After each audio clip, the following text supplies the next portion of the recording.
Okay, so.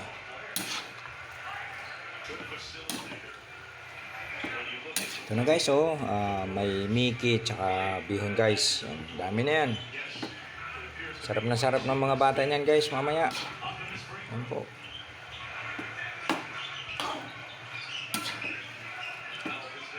Nor cubes lang, Nor cube chicken. Mga guys, ayos na sa mga kids.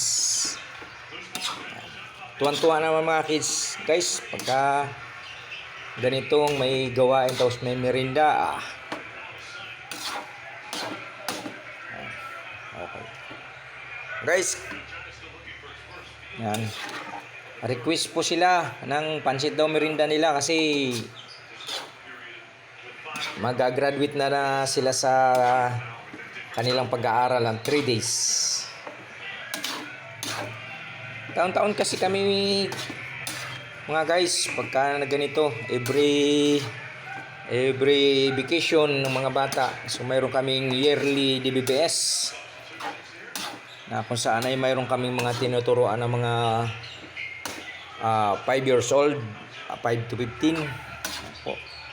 So kailangan ng church ay mag-provide ng pangmerinda sa mga bata.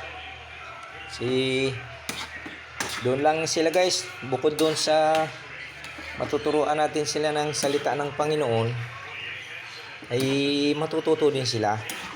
Sa halip na naglalaro lang dyan sa kalye, so matuturuan din sila.